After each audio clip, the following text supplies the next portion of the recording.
Assalamu alaikum урматтуу телекөрүүчүлөр. Биздин бүгүнкү маектөрдүн куттуу коногу Кыргыз Республикасынын Жогорку Кеңешинин мурдагы вице-спикери, коомдук жана мамлекеттик ишмер, албетте ага чейинки кызматтарындагы биз көрсөтүүнүн жүрүшүндө айтарбыз.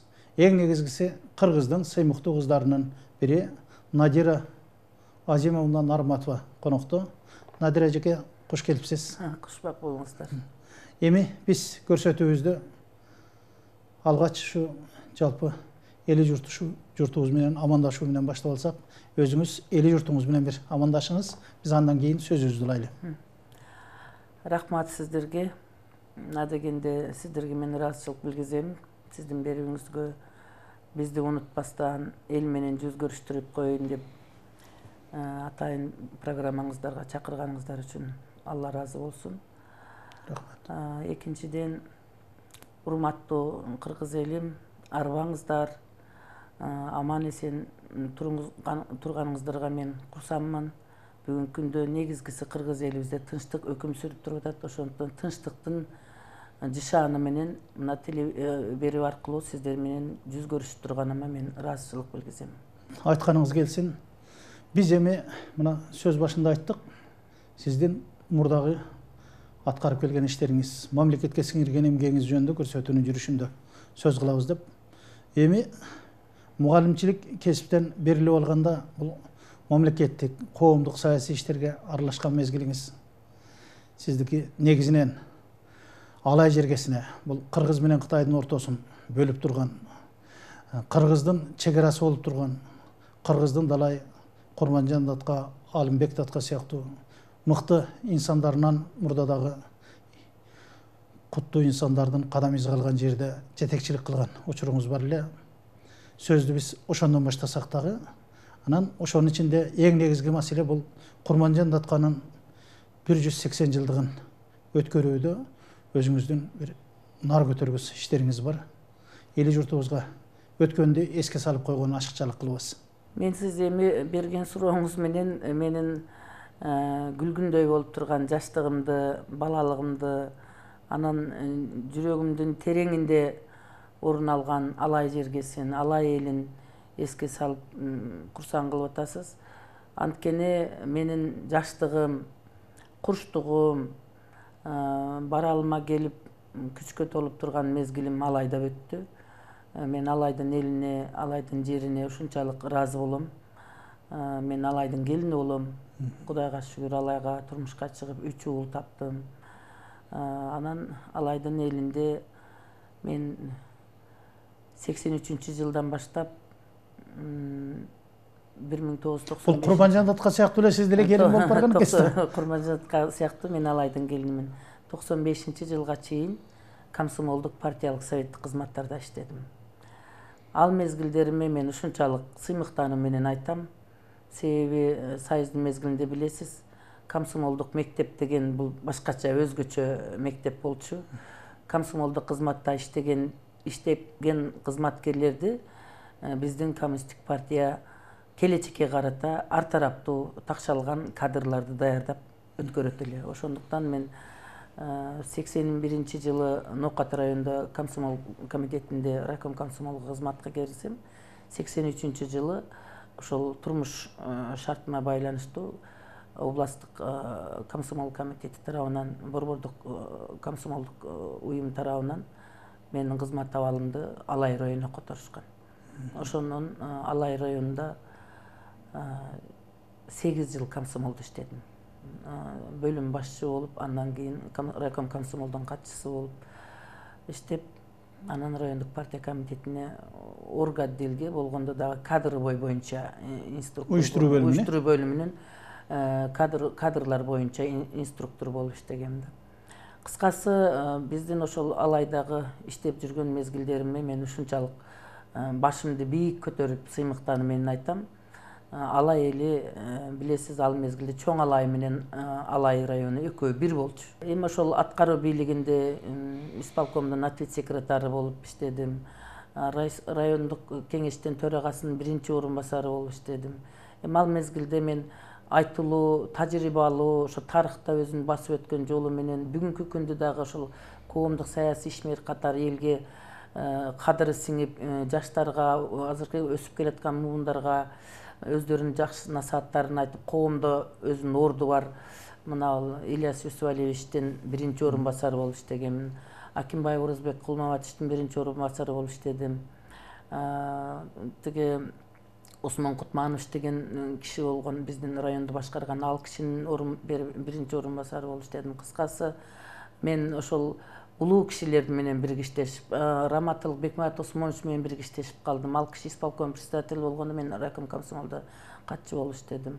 Кыскасы, Алайды районунда көп жакшы адамдар менен биргиштешип, ошолор менен үзөңкүлөш болуп, ошолордун жакшы сапаттарын, ошолордун уюштуруучулук жөндөмдүүлүктөрүн, ошолордун бир коомго болгон аракеттерин, башкаруу системасындагы алардын жөндөмдүүлүктөрүн мүмкүн болушунча биз ошолорду өзүбүзгө сиңиргенге аракет кылчубуз. Себеби союздун мезгилинде кадрларды тарбиялоонун жолу ошондой болчу да.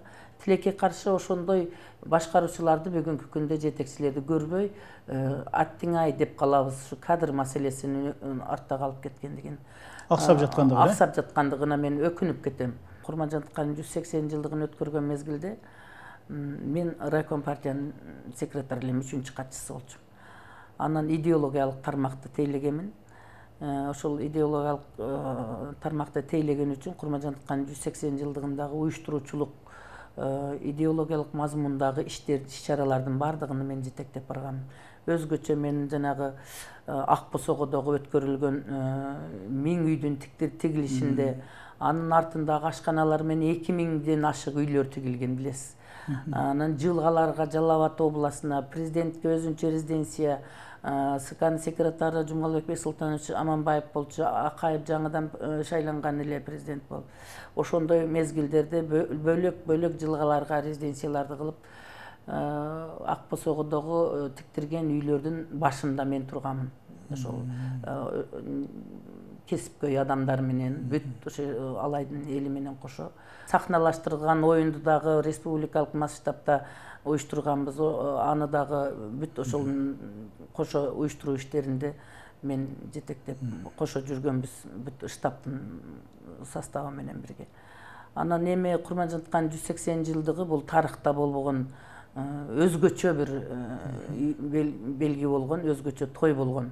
Анан канчалаган чет мамлекеттен адамдар келген, билесиз анычы.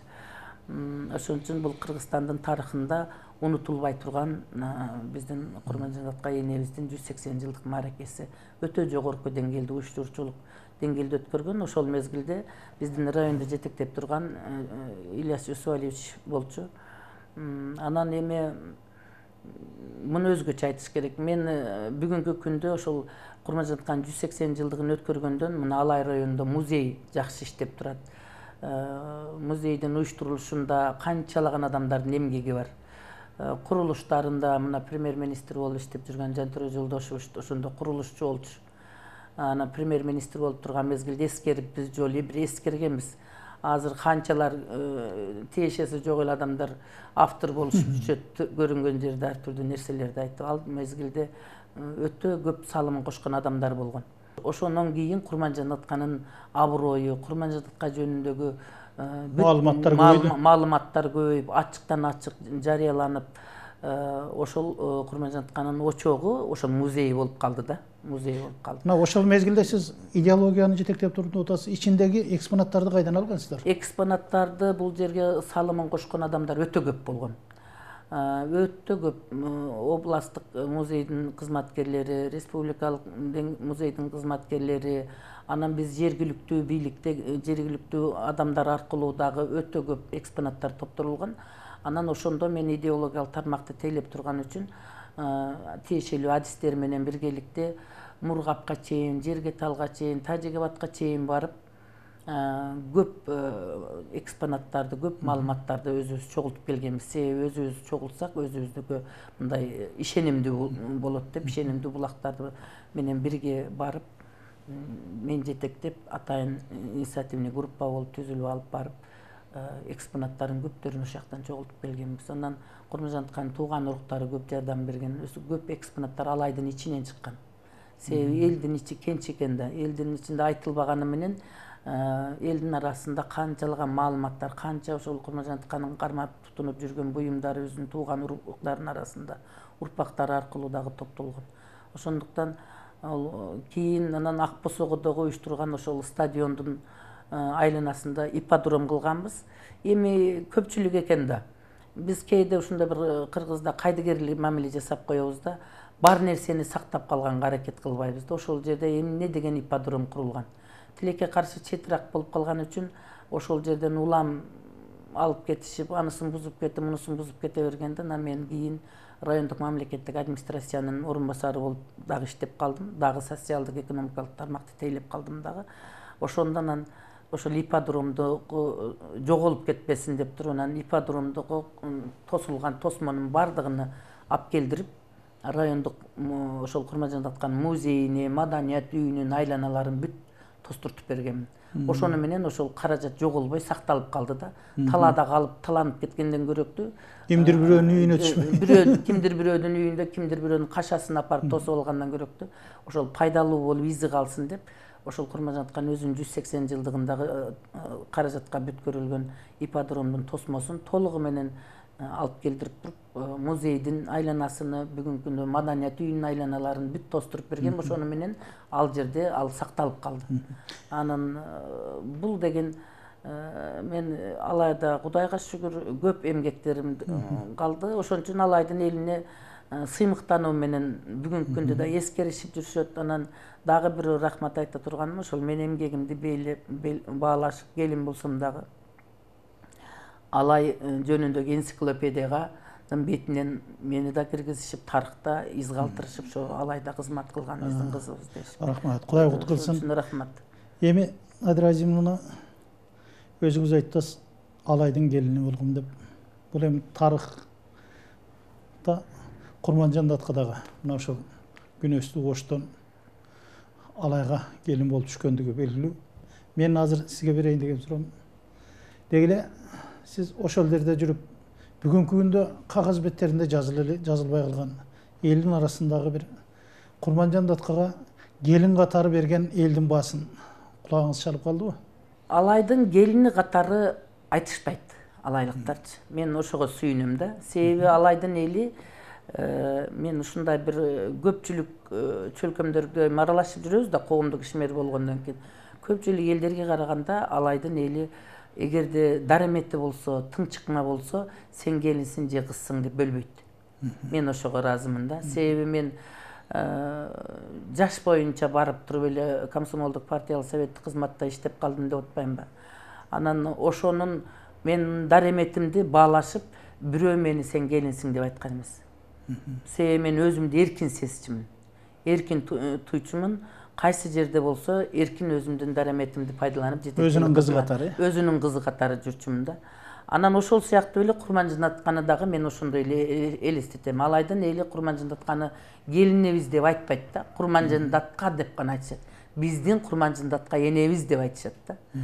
Келинибиз деп деген адамды мен андай учуратпадым да. Сыймыктануу менен айтышат да. Себеби Курманжандатка ошол Алайдын элинин деңгээлини, Алайдын элинин кулк мүнөзүнү өздөштүрүп, чөлдүн кызы болсо дагычы, ошол жерде ошол өзүнүн байын сыйлап, күйөөсүн сыйлап, анан даткалык деңгээлге күйөөсүн да жеткирип, андан кийин өзү ошол күйөөсүнүн учугун улап, балдарын жер каратпай кеткендиги бул ошол Алайдын элинин даңазалагандыгынын белгиси. Ошон үчүн дагы Алайдын эли Курманжандатканы келин эле деп, белашкан эле деп айтышпайт да. Мисалы үчүн кээде мен ошол сыяктуу эле мен деле иштедим. Мен айтып атпайм, мен сыймыктануу менен айтам. Мен Алайга келин болуп жаман болгон жокмун. Кудайга шүгүр, ошол Алайдын эли жакшы үчүн, Алайдын жери жакшы үчүн, Алайдын суусу жакшы үчүн өзүмдү эркин сезип, ошончо Алайдын эли мени тарбиялаган. Ошон үчүн балдарым да алайлык.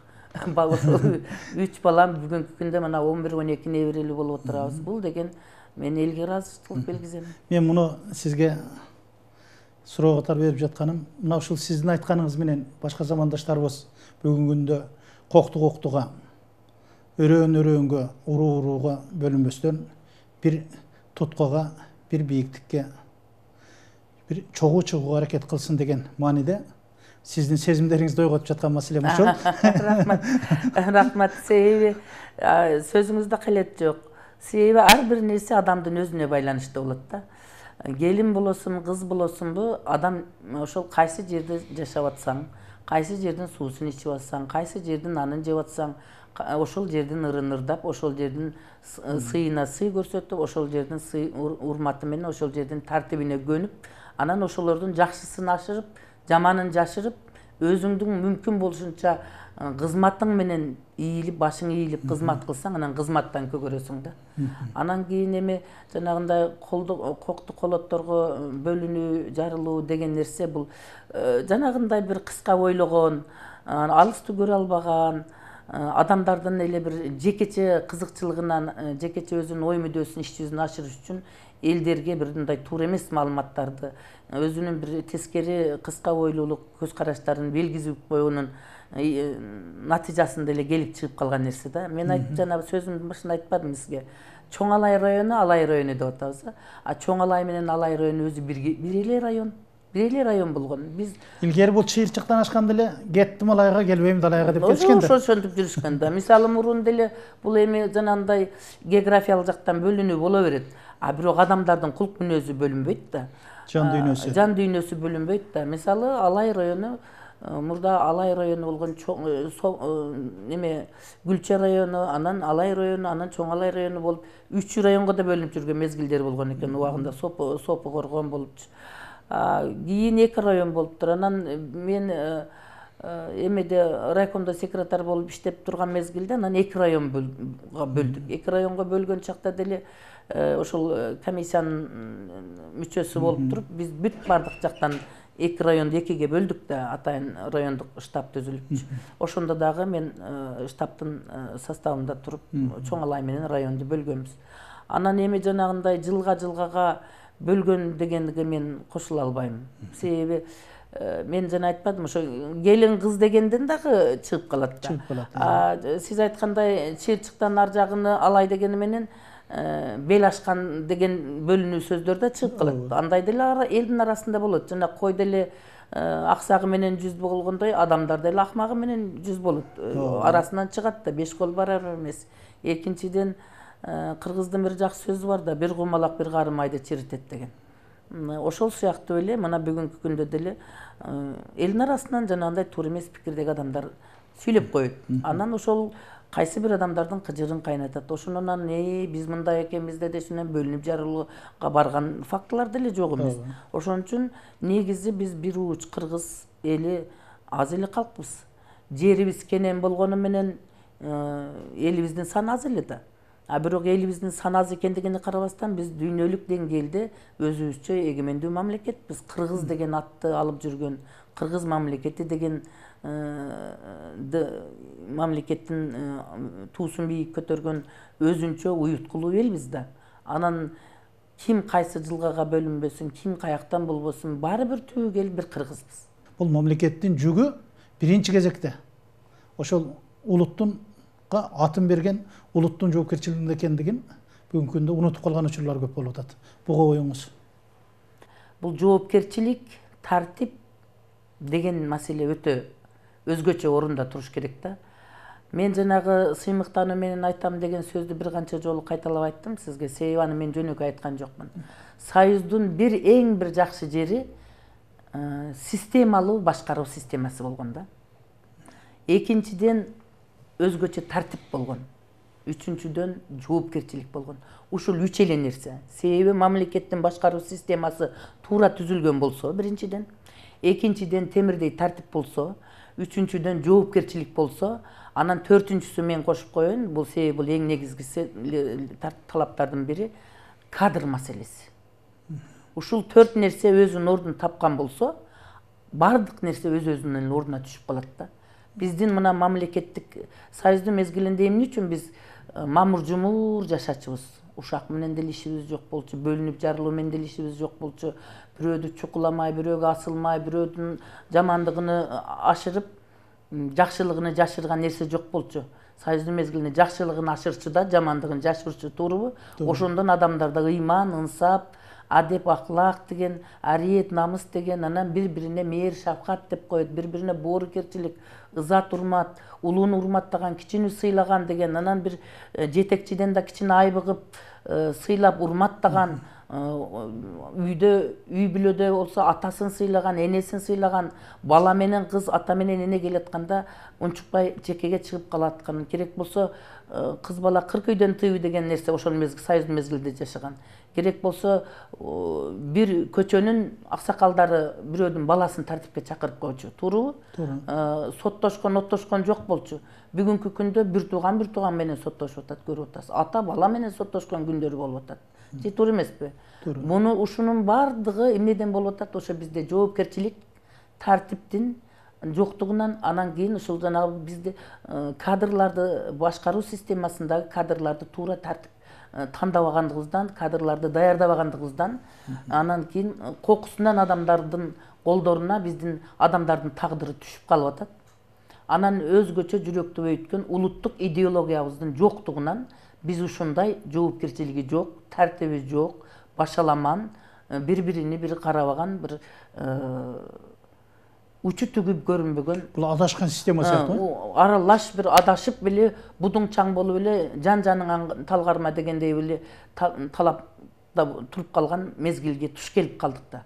Ошон үчүн бул жоопкерчилик, тартип, кадр маселеси бул өзгөчө орунда туруш керек да. Мен эми ойлоп атам, Кудайдан болуп, мына Кудайдан корккон, ыйман жолунда жүргөн, ынсаптуу, анан арты таза, мындай бир турмуштук тажрыйбасы бар, жөнөкөй, карапайым, анан ыйман жолунда жүргөн, бир негизгиси Кудайдан корккон бир таза адамыбызды биз президент кылып шайлап алдык быйылкы жылы көпчүлүктүн колдоосу менен, альтернативалуу жол менен өттү. Эми менимче ушул президентибизден мен көп нерсени үмүт кылып турам да. Эми мына 1-2 ай эми иштеп атат. Эми буюрса биздин Кыргызстанга бир темирдей тартипти орноткон, анан жоопкерчиликти орноткон, анан кадр системасында ушул кадрларды иреттеп жолго салган, бир кесипкөй адамдар, ар бир тармакта кесипкөй адамдар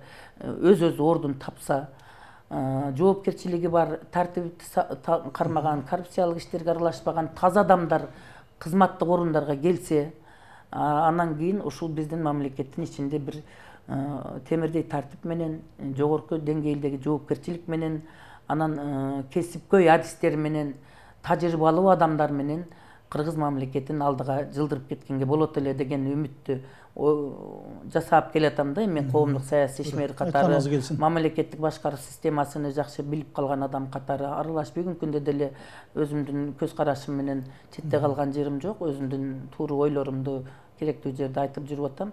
Ошон үчүн мен бүгүнкү президентибизден аябай көп нерсени күтүп турам да. Себеби убакыт тараза, эми жаңыдан иштеп, эми столуна толук кандуу отуруп бүттү окшойт. Буюрса, менимче ал киши деле өзү жергиликтүү бийликтерде иштеп жүрдү, элдин арасында жүрүп атат, өзүнүн ой максаттары болсо керек. Биринчи кезекте бир темирдей тартипти орнотуш керек. Анан жоопкерчилик деген нерсени биринчи деңгээлге көтөрүш керек. Үчүнчүдөн кадр маселесини биз сортировка кылып, жанагындай орус тилинде айтканда, ылгап, ыраттап, иретке келтирип, ар бир тармакка кесипкөй адамдар, өзгөчө аткаруу бийлигине кесипкөй адамдар, тажрыйбалуу адамдар, ошол өмүр бою чогулткан тажрыйбаларыны элге кайтарып берип, азыркы туңгуюкка такалып аткан мамлекетибизди бир системага салып, анан жолго салып, башкаруу системасынын структурасыны аныктап алып туруп, ушуну бир жолго салат го, багыт берет го, 5 ошол бийлик бутактарын баарын бириктирип туруп, башында арбитр катары ошолорго бир багыт берип туруп, мамлекеттин гаранты катары, конституциянын гаранты катары, элдин гаранты катары, мамлекеттин конституциянын бардык атрибуттардын гаранты катары, ошол президентибиз арбитр болуп башында туруп, ошол мен айткан тартип, темирдей тартипти, жоопкерчиликти, анан кадр маселесин ордуна коюп койсо эле, эл өзүнүн жанын өзү бага берет. Бүгүнкү күндө элдин наразычылыгы эмнеден чыгып атат? Ушул 3 нерседен чыгып атат. Быйылкы жыл региондорду өнүктүрүү жылы деген маселе көтөрүлдү. Жалпы мамлекет боюнча ошул региондордун бир абалын биз карап ирге болалы, ирээттеп алалы деген маселе кетип атат. Ушуга өзүңүздүн саясий ишмер катары пикириңиз? Быйылкы биздин жаңыдан шайланган президентибиз Жээнбеков Сооронбай Шариповичтин айыл жергесин өнүктүрүү багытындагы өнүктүрүү жылы деп жарыялап, атайын ушу Нарын жергесине барганда атайын коомчулукка жарыялап өзүнүн сөзүндө айтты. Анан ошого карата указын кабыл алгандыгы бул учурдун талабы. Себеби аалам айылдан башталат дейт. Айыл жергесиндеги менен шаар жеринин ортосундагы ажырымды 100% болбосо дагы ошону салыштырмалуу деңгээлде ажырымды толуктап, ошол ажырымды болбой турган деңгээлге көтөрүш үчүн айыл жергесин биз көтөрүшүбүз керек. Биздин себеби көпчүлүк элибиз айыл жеринде жашайт. Мен эми жаңылышпасам, так айта албасам дагы бир 70%ден ашык элибиз айыл жергесинде жашайт. Айыл жергесинде 70-80% элибиз айыл жергесинде жашайт да. Анан айыл жергесинде өзүңүз билесиз, эгемендүү мамлекетти алгандан берки мен жогоруда айткан тартип маселеси, жоопкерчилик маселеси, кадр маселеси таптакыр бизде калып кетти да. Жоопкерчиликти сезген адам жок да. Анан тартипти сактаган адам жок. Ошондон улам коррупциялык схема тамырлагандан тамырлап, анан элдин наразычылыгы дагы ошондон келип чыгып атат. Кадрлардын туура эмес тандалгандыгы, улуттук идеологиянын жок болгондугу. Биздин улуттук идеологиябыз жок да. Улуттук идеология жок болгон үчүн ошол вакуум бош калды да. Вакуум бош кылгандан кийин ошону бирөө ээлеп алыш керек да. Ошону ээлеп алган үчүн анан түрдүү секталар, биздин таза ислам, эң таза ислам динибизди дагы бурмалаган түрдүү башка диний агымдар, даватчымын деген жол ат менен кирип алып элдерди түрдүү көз караштарга үндөгөндөр, өзгөчө жана НПОлор, Европанын, батыштын саясатын, ошолордун көз караштарыны демократия деген сөзгө жамынып алып туруп, элибиздин арасына кирип, элдин төшөгүнө чейин, үй бүлөсүнө чейин, коомубузга эле эмес, мамлекеттик башкаруу системасына эле эмес, элдин үй бүлөсүнө чейин, төшөгүнө чейин керек болсо эне менен баланы, ата менен баланы бири-бирине укугуңду талашкын дегендей сөздөр менен кирип алышып туруп, бала энеге ташбоорлук менен, кызы ата-энесине ташбоорлук менен анан туруп мен сүйлөйм деп калды да азыр балдар менен кыздар көбүнчөчү ата-энесиничи тууп өстүргөн, чоңойткон балдарыны ата-энеси башкарганга кудурети жетпей калган үй бүлөлөрдүн фактыларын көрүп жүрбөйбүз, туурабы? Ушунун баардыгын ушул демократия деген сөз биздин талкалады да. Улуттук идеологияда биздин кыргыздын түпкүлүгү ошол жерде жатат да. Кыргызды башкаруунун системасы ошол жерде жатат да. Биздин өзүбүздүн кыргыздын каада салты, үрп адаты, нарк насили, ошол баардыгы өзүнүн системалуу нукка түшүп калган нерсени биз демократия деп бузуп алдык да. Бизге демократиянын кереги жок эле, өзүбүздүн эле улуттук идеология менен эле, өзүбүздүн каада салт, нарк насилибиз менен эле башынан баштап эле кете бергенибизде. Улууга урмат, кичүүгө сый дегендей элеңиз, ошол мисалы үчүн макал лакаптар. Өзүбүздүн макал лакаптар деген китепти окусаңыз, ошонун ичинде бардык тирүүчүлүктөгү жашоонун принциптери бүт бардыгы турат да. Туурабы? Биз ошону жеткире албай койдук да. Депутат болуп жогорку кеңешке баргандан кийин Кыргыздын улуттук мамлекеттик улуттук саясат концепциясын жазайлык дедик да. Себеби улуттук идеологияны ошол адистер, кесипкөйлөр менен, адистер менен кыргыз үчүн күйгөн чыныгы мекенчил инсандар менен өмүр бою ошол өзүнүн илимий иштерини кыргыздын сактап калуу, кыргыздын улуттук идеологиясы боюнча эмгектенип жүргөн профессорлор менен, кесипкөй адамдар менен, илимпоздор менен чогулуп туруп, атайын биз инициативный группа түзүп, башында мен туруп, анан демилге көтөрүп, улуттук саясат концепциясын биз даярдадык. 1,5 жыл даярдадык. 1,5 жыл даярдагандан кийин жогорку кеңештен биринчи окуудан өттү. Биринчи окуудан көпчүлүк добуш менен колдоодон өттү. Ошондо Ахматбек Келдибекович спикер болчу. Ушуну биринчи окуудан өттү. Себеби биздин максатыбыз улуттук саясат концепциясын өткөргөндөн кийин аны менен параллелдүү түрдө 14 мыйзам болчу. 14 мыйзамдын долбоорунда даярдап атканбыз. 14 мыйзамдын 8 жаңы мыйзам болчу. 6-усу бүгүнкүгө чейин бүгүнкү күндө иштеп аткан мыйзамдарга өзгөртүү толуктоолор киргизип, 14 мыйзамдын долбоорун кошо даярдап атканбыз да. Анан ошонун өзүнөн өзү улуттук идеология келип чыкмак да.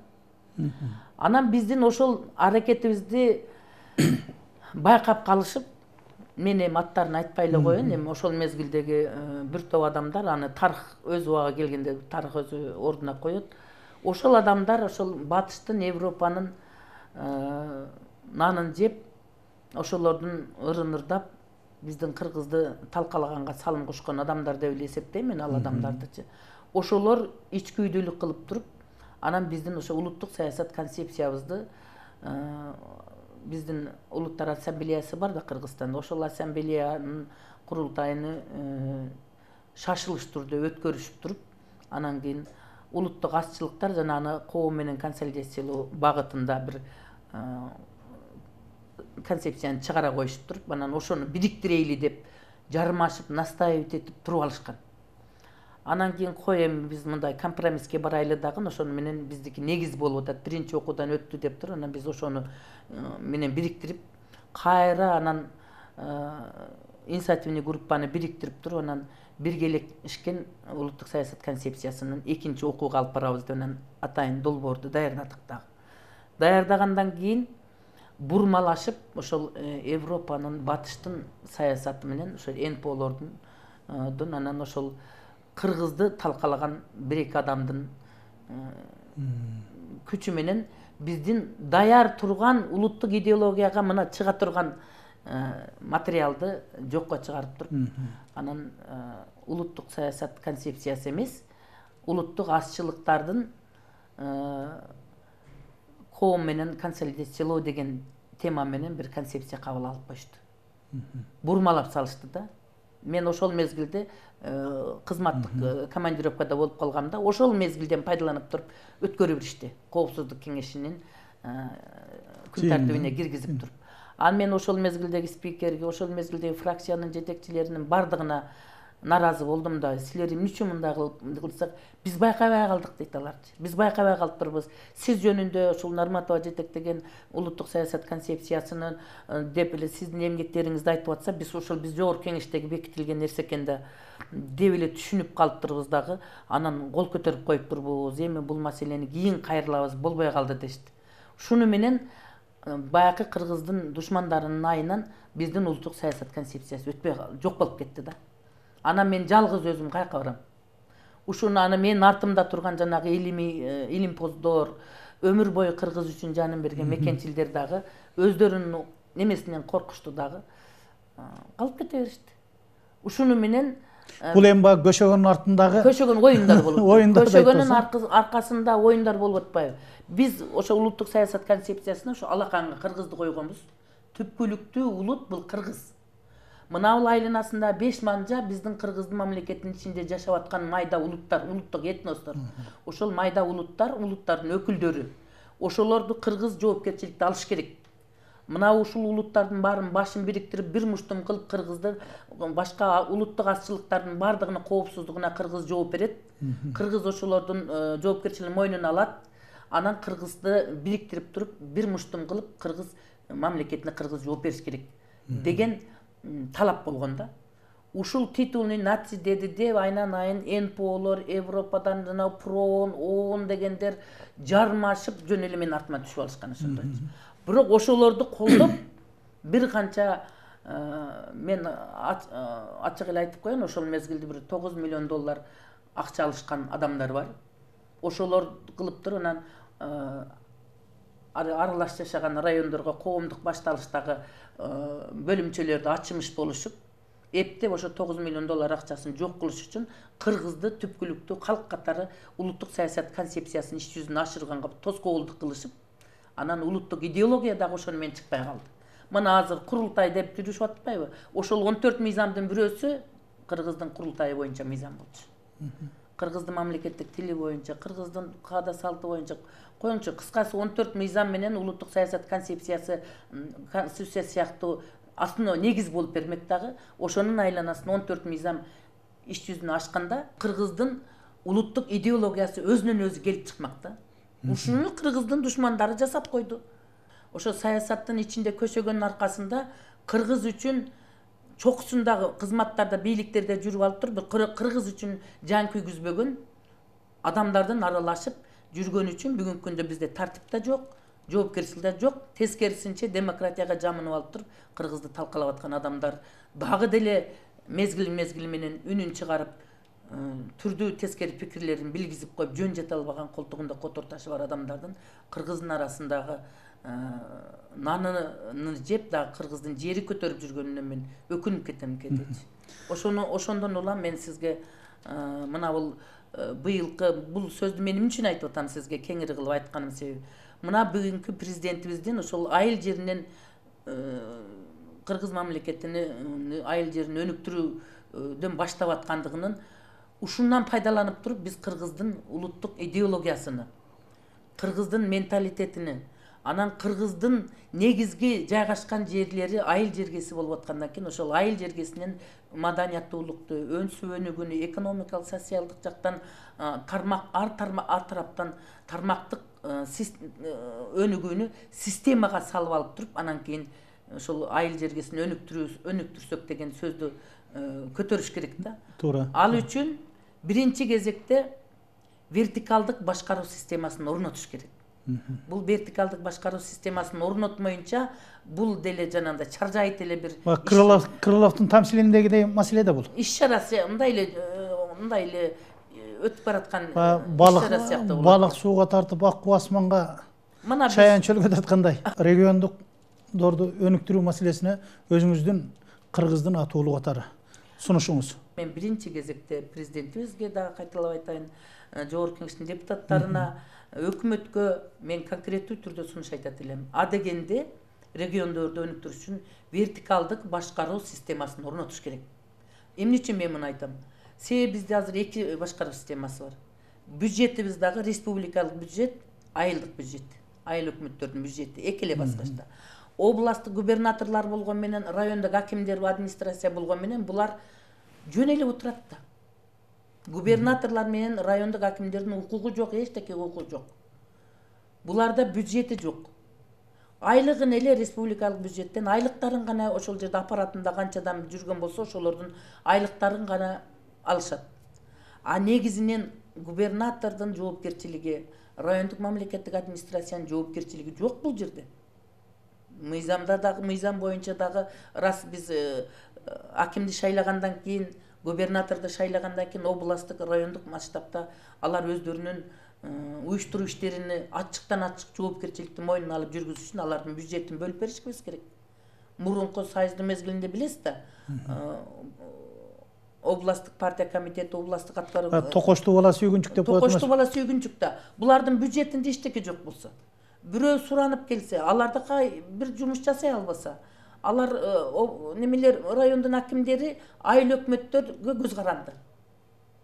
Райондун акимдери менен губернаторлор бирөө келсе тосуп алат, ошону узатып коет, ушундай бир жерге барса дагы айтат, айткан менен айыл өкмөттөрдөн суранат.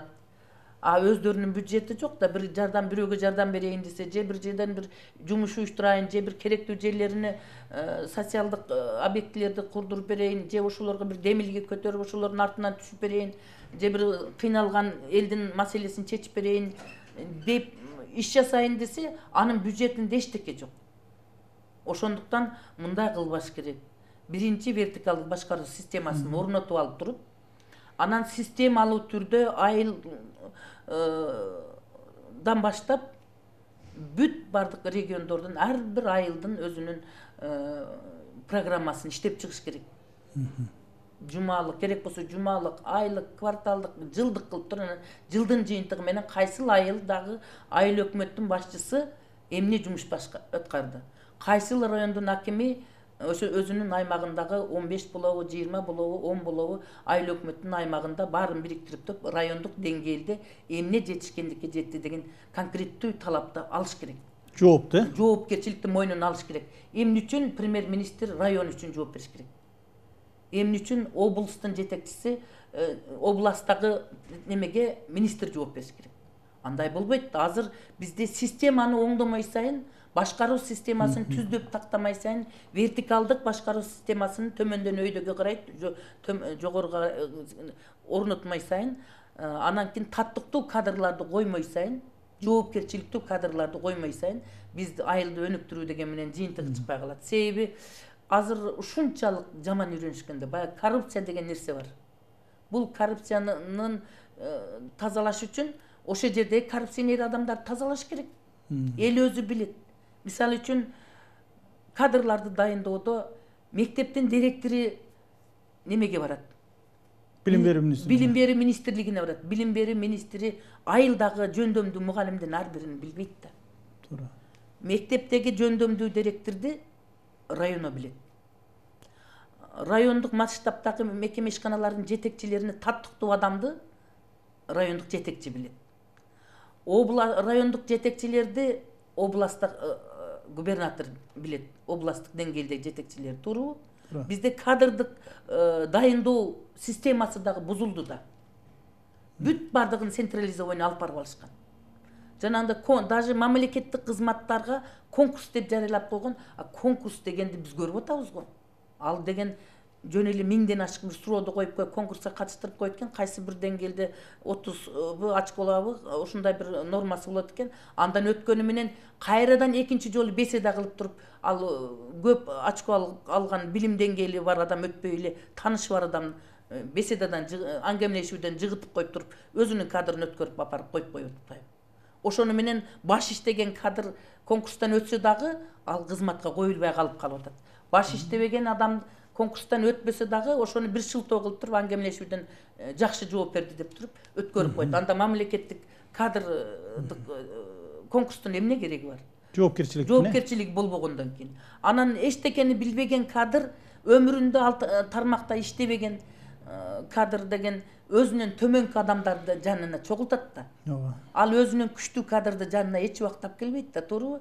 Себеби күчтүү кадр алынын алдында тың чыкма болуп сүйлөп турса, ишти айтып турса, ал өзү түшүнбөй турса, андан алдында осол болуп ким экендигин билинип калгандан көрөктө өзүмөн төмөнүрөөк бирөөдү алып келип зам кылып алайын, же төмөнүрөөк адамды аппаратка кызматка алайын дейт дагы. Ошентип күчтүүнүн баары сыртта, жөндөмдүүнүн баары сыртта, анан баягы бир эптемей жашап, тыйынын берген адамдар же таанышы күчтүү адамдар кызматка келип атат. Анан сиз башында айткандай бөлүнүп жаруучулук, урууга, жаман болсо дагы топ-топко өзүмдүкү болсун, биздики өтүп калсын деп туруп, региондорду догу жайгашкан кадрлардын баарын сетка кылып карап көрүңүздөрчү. Мындай эле бир эле районду сортировка кылсаңыз билесиз. Бир эле адам, катардагы эле адам менен жооп бериң дагы, мына жетекчи кандай иштейт, кандай адам десеңиз айтып берет. Бул тармакка жарабайт же жарайт деп айтып берет. Бул таза адам же таза эмес адам дейт. Эл деген элек да. Ошон үчүн мына регионалдык өнүктүрүү багытында адегенде кадрларды тазалап алып туруп, анан системалуу программаны түзүп алып, анан кийин жоопкерчиликтин мойнуна асып, мен жанагы кайра кайталап айткандай вертикалдык башкаруу системаны орнотуп алып туруп, анан кийин талапты койсо, анан бир жыйынтык чыгышы мүмкүн. Болбосо бүгүнкү күндөгү жанагы айыл өкмөттөгү жетекчилер менен регионалды өнүктүрүүбүз дегенден мен таптакыр алысмын. Кимдер гана айыл өкмөттүн башчысы болуп атат. Мурда ар кандай жергиликтүү маселелер колхоздун башкармасы менен эле совхоздун директору бүтүрүп койчу, сельсовет бүтүрүп койчу. Бүгүн болбогон маселе үчүн өкмөткө барышат. Болбогон маселе үчүн депутаттардын эшигин тепкилешет адамдарчы. Ал маселе деген айыл жергесинде чечиле турган маселе. Айыл өкмөттүн деңгээли жок болсо, бир күн бир мамлекеттик кызмат иштебесе, бир күн бир 5 адамды жетектебеген адам болсо, анан 10 000 деген адамдын тагдырын бир өмүрүндө бир күн жетекчи болбогон адамга ар бир адамга акча берип туруп эле айыл өкмөттүн башчысы болуп шайланып атат. Эми биздики ошон үчүн мен сунуштарымды жөнөкөй айткан жерим жок. Ошол ачык болсо да, ачуу болсо дагы катуу болсо дагы мен ачык эле айтып коюп атам, менимче регионалдык өнүгүүнү иш жүзүнө ашырыш үчүн а дегенде талапты туура коюш керек. Эми Надира Азимовна, элибизде айтылган улуу сөз бар. Керегем сага айтам, келиним сен ук, угум сага айтам, уулум сен ук деп. Биздин ушул көрсөтүүбүздү көрүп отурган азыр Кыргыздын кызы катары, Кыргызстандын идиректүү ушул жетекчилеринин катарында иштеп келген Кыргыздын инсандарынын бири катары күйүп пышып айтып жаткан сөздөрүңүз бүгүнкү ошол Кыргызстандын жерлердеги жоопкерчилигин өздөрүнүн мойнуна алып ушул жерде иштеп беребиз деп аткан биздин азаматтарыбыздын кулагына түшсө, бул жакшы нерсе. Уулуңуз автокырсыктан каза болгондугу жалпы эл журтка маалым. Ошо уулуңуздун атынан Мээримбек деген кайрымдуулук боорукерлик фондун ачып, ошол элге журтка бир боорукерлик иш жасасак, кайрымдуулук иш жасасак, ошондон Алла Таалам арбагын ыраазы кылып, ошого сообу жетсин деген аракетте соопчулук иштерде жүрөбүз. Мына ушул туурасында бир кыска айтып өтсөңүз дагы, анан биз сөзүбүздү жыйынтыктайлы. Эми жоготуу деген ушундай болот экен. Мен эми баламды жоготкон мына 5 жылга кетип баратат. Убакыт өтө берет экен, бирок мага 5 жыл эмес, 5 күндөй эле акыбалда жүрөм. Эң чоң уулумду ушул ордума даярдап жүргөн, кадр кылып даярдайм деп ордума даярдап жүргөн баламды Кудайдын буйругу экен, Кудайдын буйругуна моюнсунбаган каргаң жок. Бакытты дагы, күйүттү дагы, кубанычты дагы, кыйынчылыкты да, сүйүнүчтү да бүт бардыгын эне деген, ата эне деген баладан көрөт экен да. Себеби бала дагы ошол ата эненин түшүмү. Дыйканды эле түшүмү жакшы болсо сүйүнөт да, ошол сыяктуу аламга жараткан Кудай берген балдарың жакшы чыкса, ошолор бир өнүп өссө, ошолор ата энеге бир рахмат алып берсе, анан менин түшүмүм жакшы болду деп ата энеси ыймыктанат. Бүгүнкү күндө 2 уулум бар, 11 неберем бар, Кудайга шүгүр, ошолорго шүгүр. Анан өзүнө кыйын экен, эрте кеткен. Анан эми эне дегенге кыйын болот экен. Эми эне деген жүрөгүңдөн ары кыла албайт экенсиң. Жоготуу деген өтө эч кимге мен жыланга да ыра көрбөйм, душманым эмес, жыланга даже ыра көрбөйм. Ушу балам деп, ботом деп эч ким боздобосун.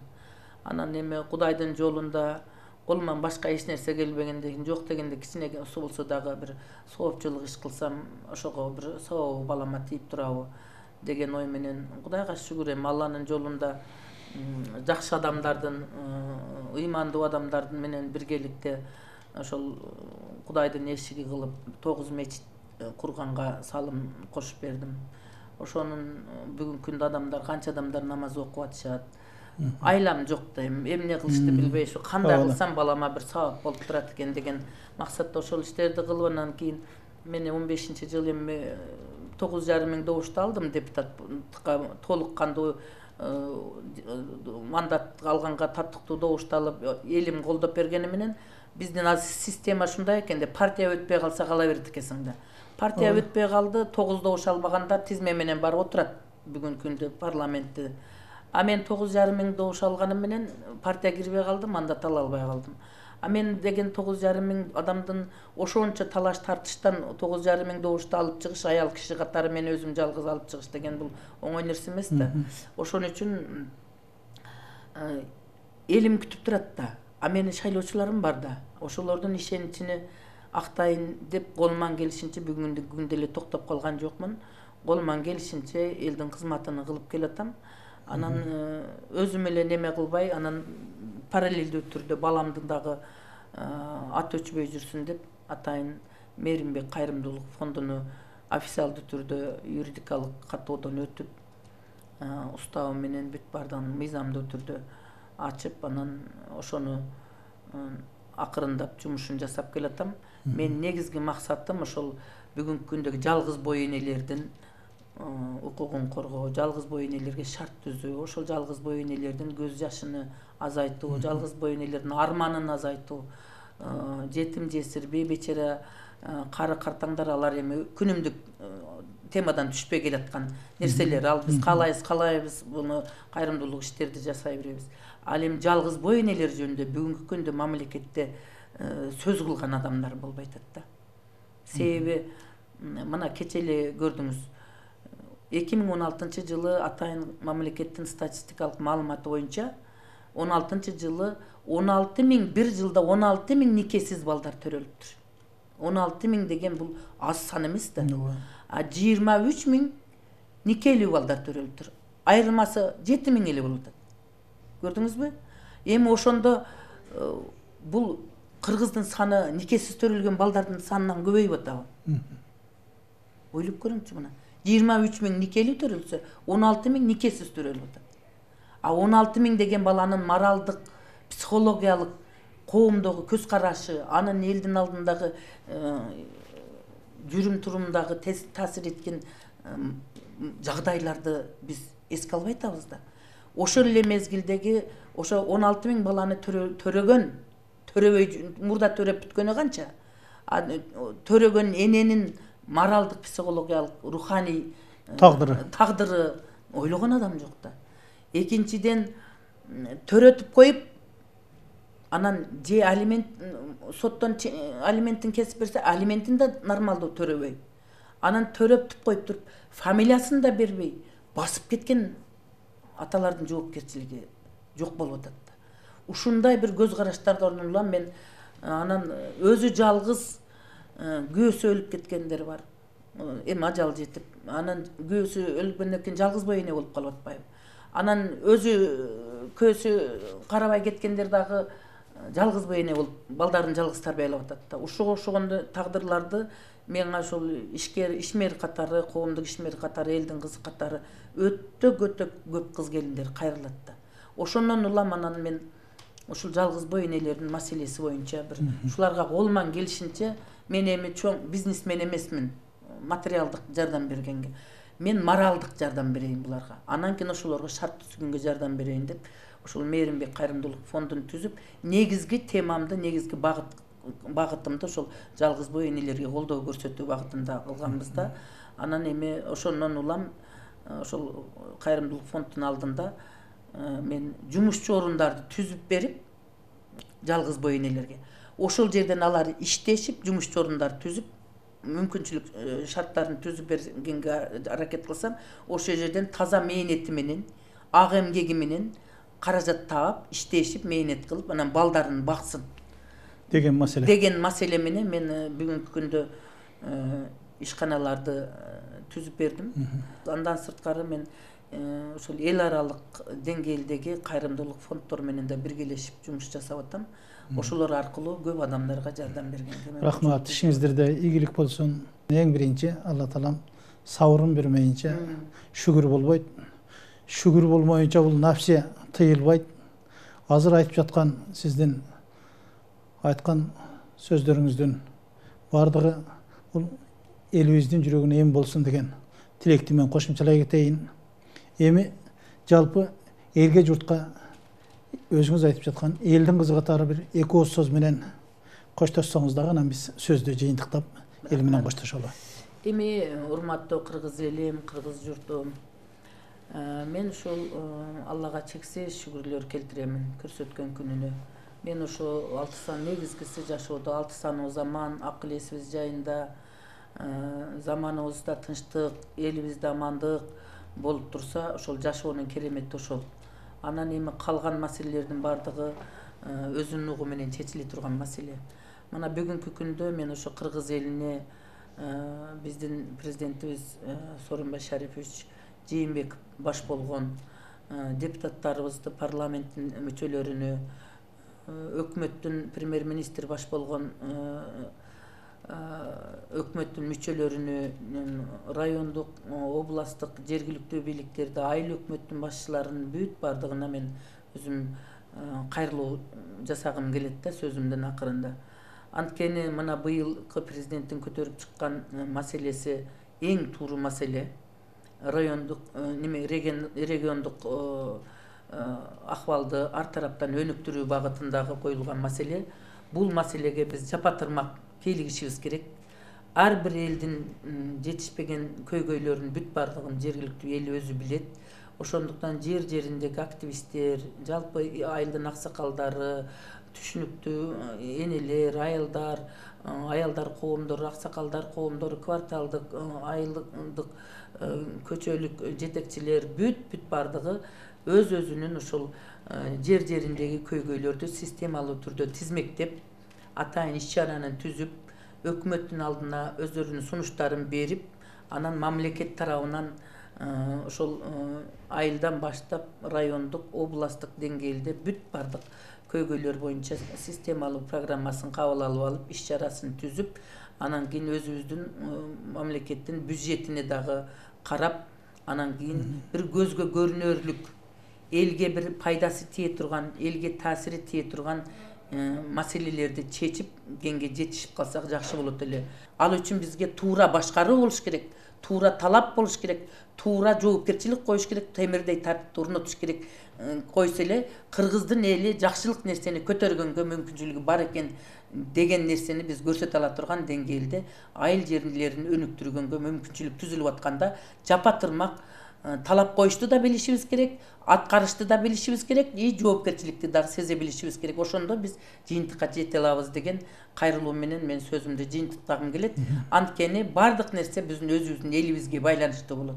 Акыркы чечимди биз элибиз өзү чыгарып, элибиз өзү бүтүм коюш керек да. Рахмат, айтканыңыз келсин. Урматтуу көрүүчүлөр, биз менен бүгүнкү маектөрдө Кыргыз Республикасынын Жогорку Кеңешинин мурдагы вице-спикери, коомдук жана мамлекеттик ишмер Надира Азимовна Нарматова болду. Надира Азимовна, сизге дагы ишиңизде ийгилик болсун. Алла таалам ушул алдыдагы басчы жолуңузда ар дайым жакшылыктарды ата кылсын деген кошумча ойду айта кетели. Ар дайым жакшылыктарды амандашып, элге журтка бир жакшы жол көрсөтчү маселелерде үзөңгүлөш бололу деген ниет тилекти кошумчалай кетейин. Биз ушуну менен бүгүн көрсөтүүбүздү жыйынтыктайбыз. Кийинки жакшылыктардан, кийинки көрсөтүүлөрдөн амандашканча саламатта калыңыздар.